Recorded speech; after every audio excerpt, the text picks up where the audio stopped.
Good evening, and welcome to Storytime with Nuncle Will, A Christmas Carol by Charles Dickens. Stave 5.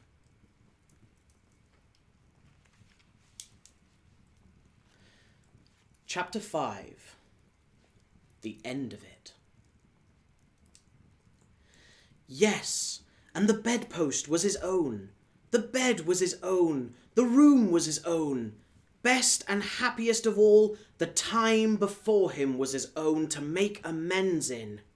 "I will live in the past, the present, and the future," Scrooge repeated as he scrambled out of bed. "The spirits of all three shall strive within me. Oh, Jacob Marley, heaven and the Christmas time be praised for this. I say it on my knees, old Jacob, on my knees."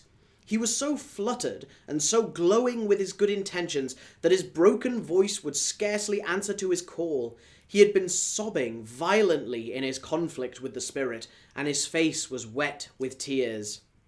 "They are not torn down," cried Scrooge, folding one of his bed curtains in his arms. "They are not torn down, rings and all. They are here. I am here. The shadows of the things that would have been may be dispelled. They will be. I know they will." His hands were busy with his garments all this time, turning them inside out, putting them on upside down, tearing them, mislaying them, making them parties to every kind of extravagance. "I don't know what to do," cried Scrooge, laughing and crying in the same breath, and making a perfect lacoon of himself with his stockings. "I am light as a feather. I am as happy as an angel. I am as merry as a schoolboy. I am as giddy as a drunken man. A Merry Christmas to everybody. A Happy New Year to all the world. Halloo here. Whoop, halloo." He had frisked into the sitting room and was now standing there, perfectly winded. "There's the saucepan that the gruel was in," cried Scrooge, starting off again and frisking round the fireplace. "There's the door by which the ghost of Jacob Marley entered. There's the corner where the ghost of Christmas Present sat. There's the window where I saw the wandering spirits. It's all right. It's all true. It all happened."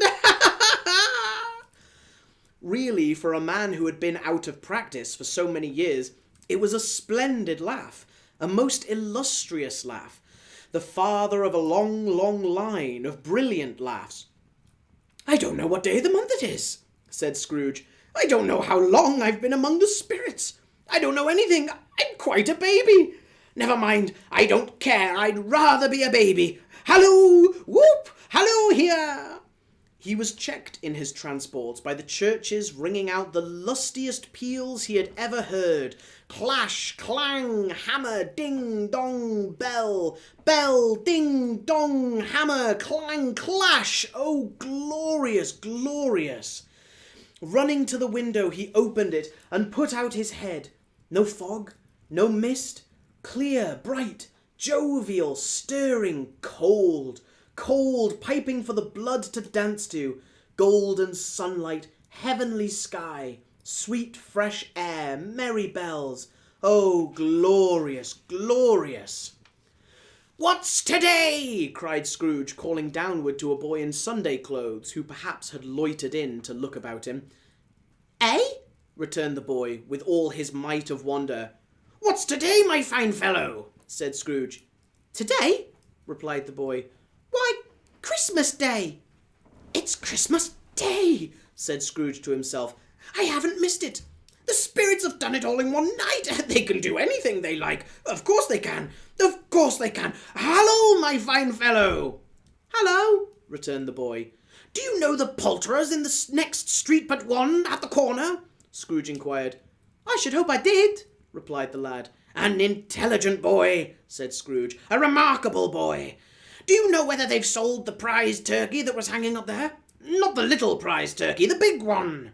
"What, the one as big as me?" returned the boy. "What a delightful boy," said Scrooge. "It's a pleasure to talk to him. Yes, my buck." "It's hanging there now," replied the boy. "Is it?" said Scrooge. "Go and buy it." "Walker!" exclaimed the boy. "No, no," said Scrooge. "I'm in earnest. Go and buy it, and tell him to bring it here, that I may give them the direction where to take it. Come back with the man, and I'll give you a shilling. Come back with him in less than 5 minutes, and I'll give you half a crown." The boy was off like a shot. He must have had a steady hand at a trigger who could have got a shot off half so fast. "I'll send it to Bob Cratchit's," whispered Scrooge, rubbing his hands and splitting with a laugh. "He shan't know who sends it. It's twice the size of Tiny Tim. Joe Miller never made a joke as sending it to Bob's will be." The hand in which he wrote the address was not a steady one, but write it he did somehow, and went downstairs to open the street door ready for the coming of the poulterer's man. As he stood there, waiting his arrival, the knocker caught his eye. "I shall love it, as long as I live," cried Scrooge, patting it with his hand. "I scarcely ever looked at it before. What an honest expression it has in its face. It's a wonderful knocker. Here's the turkey. Halloo! Woo! How are you? Merry Christmas!" It was a turkey. He never could have stood upon his legs, that bird. He would have snapped 'em short off in a minute, like sticks of sealing wax. "Why, it's impossible to carry that to Camden Town," said Scrooge. "You must have a cab." The chuckle with which he said this, and the chuckle with which he paid for the turkey, and the chuckle with which he paid for the cab, and the chuckle with which he recompensed the boy, were only to be exceeded by the chuckle with which he sat down breathless in his chair again, and chuckled till he cried. Shaving was not an easy task, for his hand continued to shake very much, and shaving requires attention even when you don't dance while you're at it. But if he had cut the end of his nose off, he would have put a piece of sticking plaster over it and been quite satisfied. He dressed himself all in his best, and at last got out into the streets. The people were by this time pouring forth, as he had seen them with the ghost of Christmas Present, and walking with his hands behind him, Scrooge regarded every one with a delighted smile. He looked so irresistibly pleasant, in a word, that 3 or 4 good-humoured fellows said, "Good morning, sir! A Merry Christmas to you!" And Scrooge said often afterwards that of all the blithe sounds he had ever heard, those were the blithest in his ears.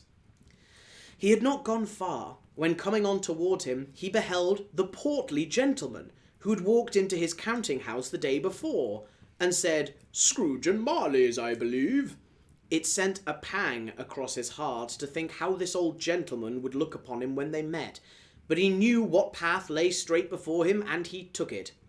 "My dear sir," said Scrooge, quickening his pace, and taking the old gentleman by both his hands, "how do you do? I hope you succeeded yesterday. It was very kind of you. A Merry Christmas to you, sir." "Mr. Scrooge?" "Yes," said Scrooge, "that is my name, and I fear it may not be pleasant to you. Allow me to ask your pardon, and will you have the goodness—" Here Scrooge whispered in his ear. "Lord bless me!" cried the gentleman, as if his breath were gone. "My dear Mr. Scrooge, are you serious?" "If you please," said Scrooge, "not a farthing less. A great many back payments are included in it, I assure you. Will you do me that favour?" "My dear sir," said the other, shaking hands with him, "I don't know what to say to such munificent—" "Don't say anything, please," retorted Scrooge. "Come and see me. Will you come and see me?" "I will," cried the old gentleman, and it was clear he meant to do it. "Thank'ee," said Scrooge. "I'm much obliged to you. I thank you 50 times. Bless you." He went to church, and walked about the streets, and watched the people hurrying to and fro, and patted children on the head, and questioned beggars, and looked down into the kitchens of houses, and up to the windows, and found that everything could yield him pleasure. He had never dreamt that any walk, that anything, could give him so much happiness. In the afternoon, he turned his steps towards his nephew's house. He passed the door a dozen times before he had the courage to go up and knock, but he made a dash and did it. "Is your master at home, my dear?" said Scrooge to the girl. Nice girl, very. "Yes, sir." "Where is he, my love?" said Scrooge. "He's in the dining room, sir, along with mistress. I'll show you upstairs, if you please." "Thank'ee. He knows me," said Scrooge, with his hand already on the dining room lock. "I'll go in here, my dear." He turned it gently and sidled his face in round the door. They were looking at the table, which was spread out in great array, for these young housekeepers are always nervous on such points, and like to see that everything is right. "Fred!" said Scrooge. Dear heart alive, how his niece by marriage started! Scrooge had forgotten for the moment about her sitting in the corner with the footstool, or he wouldn't have done it on any account. "Why, bless my soul!" cried Fred. "Who's that?" "It's I, your Uncle Scrooge. I've come to dinner. Will you let me in, Fred?" Let him in? It is a mercy he didn't shake his arm off. He was at home in 5 minutes. Nothing could be heartier. His niece looked just the same. So did Topper when he came. So did the plump sister when she came. So did every one when they came. Wonderful party, wonderful games, wonderful unanimity, wonderful happiness. But he was early at the office next morning. Oh, he was early there. If he could only be there first and catch Bob Cratchit coming late, that was the thing he had set his heart upon. And he did it. Yes, he did. The clock struck 9. No Bob. 1:15. No Bob. He was full 18 minutes and a half behind his time.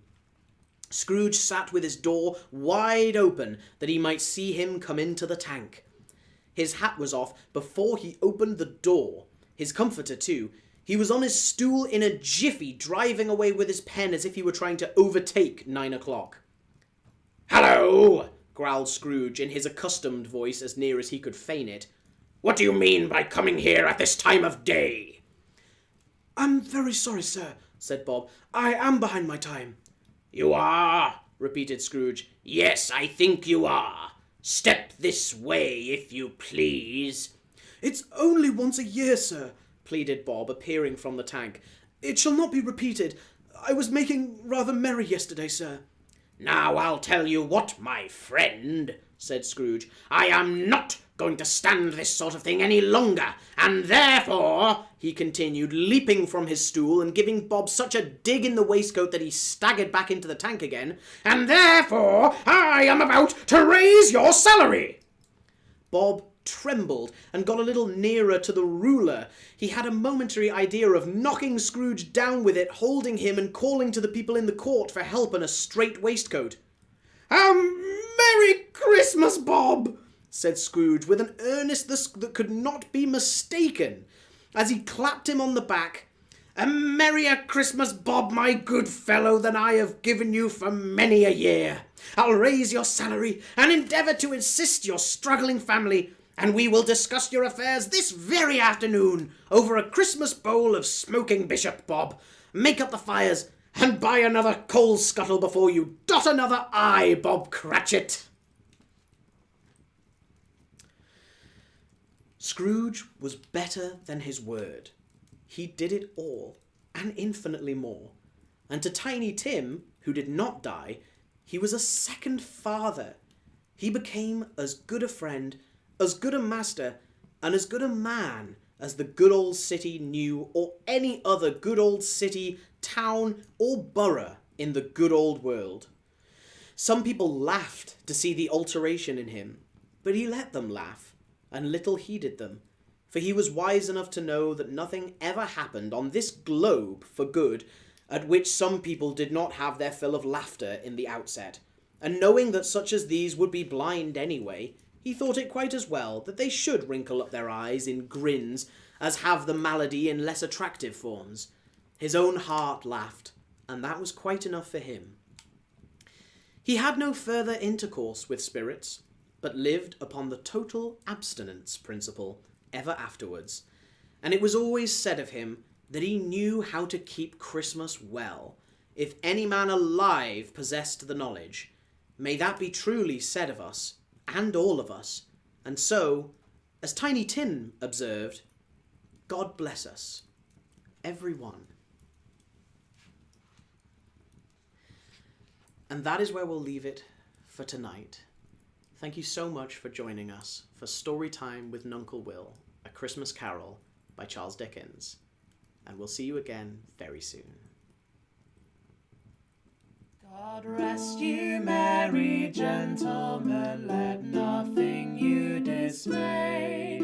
For Jesus Christ our Saviour was born on Christmas Day, to save us all from Satan's power when we were gone astray. Oh, tidings of comfort and joy, comfort and joy. Oh, tidings of comfort and joy.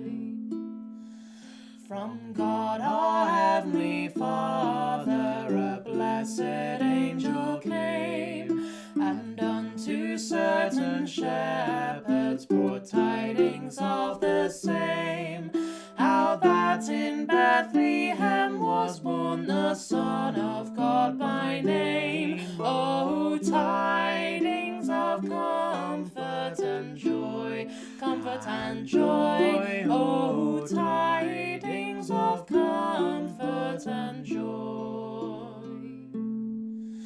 The shepherds at those tidings rejoiced much in mind.